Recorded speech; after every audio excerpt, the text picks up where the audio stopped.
Let me just ask Anaklov on this. Do you get many deniers or any deniers coming to your exhibits? And if so, and if so, what sort of response do they give, and how do you deal with that? Thanks. I do, and I think it was a really good point that was made about the latest book from Al Gore and the fact that, can you hear me? Yes, I've lost it. Loud and clear. Oh, good. You're Oh, fine. sorry. About the oil industry, and if we look at what he was talking about in Inconvenient Truth with the way the tobacco industry, even when, you know, we have advertising of doctors smoking, when the science was starting to prove that in fact, you know, tobacco smoking was linked to cancer, and there was this huge kind of denial. In a way, I think that's a really valid point, that this is kind of what's happening, unfortunately, and unbelievably still today.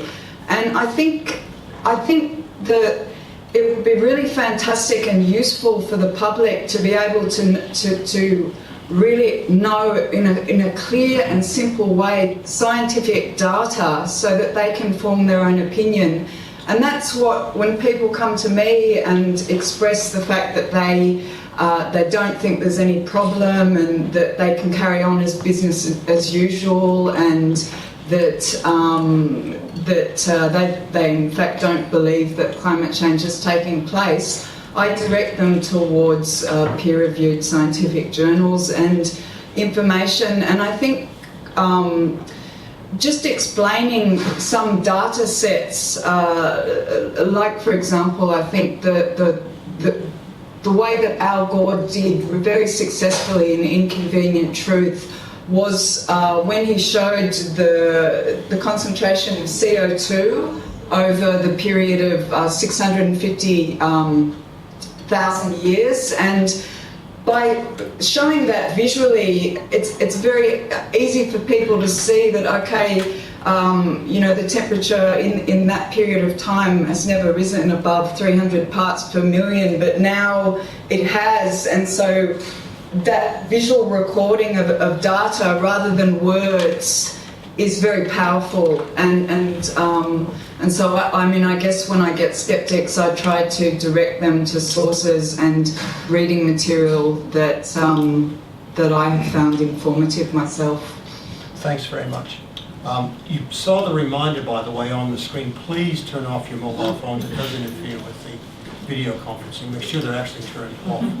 I'm going to take one more from the audience before we go to the audience outside of this room. Andrew, why don't you say something? Thanks.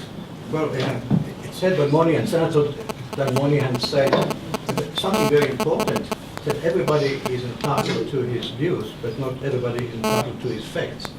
And there are now several reports which compiled instances whereby the denials, I wouldn't call them skeptics, because skepticism is inherent to the scientific method, which I do not follow.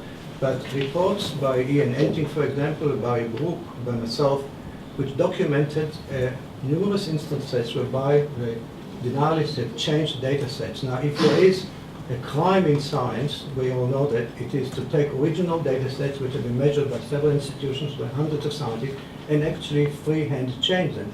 That's what they do. And when they present these pseudo data sets, this fraud, I call it, to the people on the platforms, the main media platforms, people look at the so-called data and actually accept it. And that's where it becomes extremely hard for the mainstream scientists to argue, because we don't have the same access that they do into the mainstream media. That reminds me of a quote of one of my colleagues, Professor Andy Pittman from University of Sydney, University of New South Wales in Sydney. And Andy was once asked why he refused to debate in public the denialists. And he said, well, they're allowed to lie and we aren't. And I think that was a very good response. We don't have any, I'm told, of questions from outside. So let's take a couple more here before we go on. Young chap just in here. I'm just wondering what the panel's views are as to why scepticism has such a hold on Australian politics.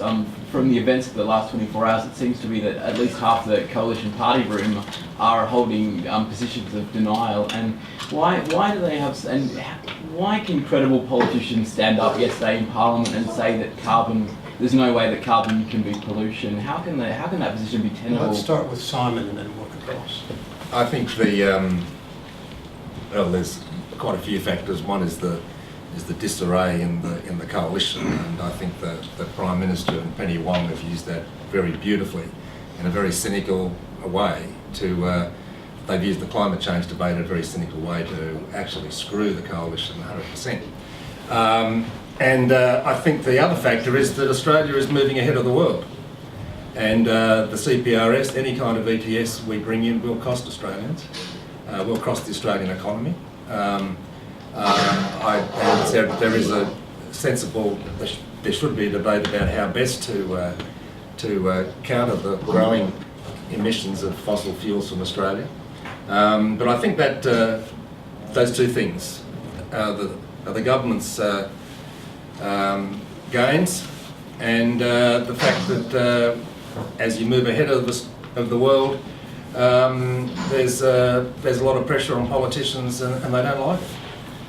I think it's quite incorrect to say that Australia is ahead of the world. In fact, I was just listening to Penny Wong speaking in Parliament on the way in, and she was making the point that every G8 country now has gone forward on cap and trade, that China's making its own kind of commitments.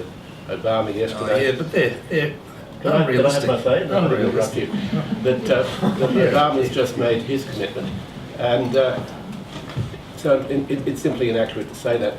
In addition to the two things I referred to before, the power of the carbon lobbies and the money they're spending and the psychological disposition of a lot of people to be afraid of climate science, there's also a very specific factor which I want to introduce here, and I'm afraid it's about politics.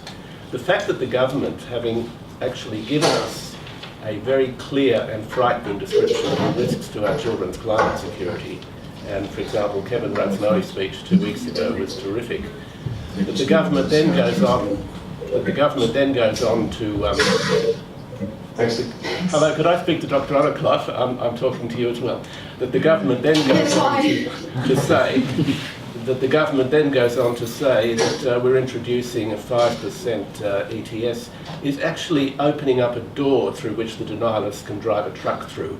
Because if the government is serious about climate change, it would not be introducing a 5% emission scheme that is full of subsidies to polluters.